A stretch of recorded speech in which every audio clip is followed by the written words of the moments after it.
ഏതായാലും നിലവിൽ ഹൈക്കമാൻഡിന് മുന്നിലുള്ള 3 പേരുകൾ, ഒന്ന് വി.ഡി. സതീശനാണ്, 2 കെ.സി. വേണുഗോപാലാണ്, 3 രമേശ് ചെന്നിത്തലയാണ്. ഈ 3 പേരുമായും നേരത്തെ മല്ലികാർജ്ജുൻ ഖാർഗെയും രാഹുൽ ഗാന്ധിയും സംസാരിച്ചതാണ്. അന്ന് പക്ഷേ ആ സംസാരത്തിൻ്റെ ഏതാണ്ട് പകുതിയിലധികം ഭാഗം കേരളത്തിൽ നടന്നിട്ടുള്ള തെരുവ് സംഘർഷങ്ങളെക്കുറിച്ചായിരുന്നു. ആ സംഘർഷങ്ങൾ ആദ്യം അവസാനിപ്പിച്ചു വരൂ എന്നത് രാഹുൽ ഗാന്ധി കർശനമായി ആവശ്യപ്പെടുകയും ഇത്തരം നീക്കങ്ങൾ ഒരു കാരണവശാലും അംഗീകരിക്കില്ല എന്ന വ്യക്തമായ മെസ്സേജ് കൊടുക്കുകയും ചെയ്തു. അതിൻ്റെ അടിസ്ഥാനത്തിലാണ് ഈ ചർച്ചകളൊക്കെ തന്നെ നീണ്ടുപോയത്. ഏതായാലും നേരത്തെ നമ്മുടെ റിപ്പോർട്ടിൽ ചൂണ്ടിക്കാണിച്ചതുപോലെ തന്നെ MLA-മാരുടെ വോട്ട് കണക്കാക്കിയാൽ കെ.സി. വേണുഗോപാലാണ് കേരളത്തിൽ മുഖ്യമന്ത്രിയാകേണ്ടത്. കാരണം ഭൂരിഭാഗം MLA-മാരും കെ.സി. വേണുഗോപാൽ മുഖ്യമന്ത്രിയാകണം എന്നാണ് ആവശ്യപ്പെട്ടിരിക്കുന്നത്. അതേസമയം കേരളത്തിൽ മറ്റ് ചില സാഹചര്യങ്ങൾ ഉണ്ടാവുകയാണ്.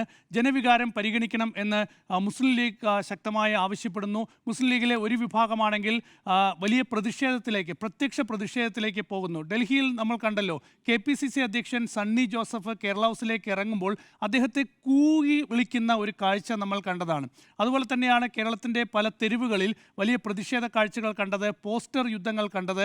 ഇപ്പോൾ പ്രിയങ്ക ഗാന്ധിയെ വയനാട്ടിൽ പരാജയപ്പെടുത്തുമെന്നുള്ള ഭീഷണികൾ മുഴക്കുന്നു. പ്രിയങ്ക ഗാന്ധിക്ക് ഇതാ 100 കണക്കിന് ഇമെയിലുകൾ അയക്കുന്നു അവിടെ വി.ഡി. സതീശനെ മുഖ്യമന്ത്രിയാക്കണം എന്ന് ആവശ്യപ്പെട്ടുകൊണ്ട്. എനിക്കിവിടെ പറയാനുള്ള ഒരു പൊസിഷൻ എന്ന് പറയുന്നത്, കോൺഗ്രസ് ആണ് അവരുടെ മുഖ്യമന്ത്രിയെ തീരുമാനിക്കേണ്ടത്. അതിനെല്ലാ അർഹതയും കോൺഗ്രസിനുണ്ട് എന്നുള്ളതാണ്. അപ്പോൾ കോൺഗ്രസ് ഹൈക്കമാൻഡ് അതിലൊരു പേര് തീരുമാനിക്കും. അതുപോലെ കെ.സി. വേണുഗോപാലായാലും രമേശ് ചെന്നിത്തലയായാലും വി.ഡി. സതീശനായാലും കോൺഗ്രസിൻ്റെ UDFൻ്റെ മുഖ്യമന്ത്രിയാണ്.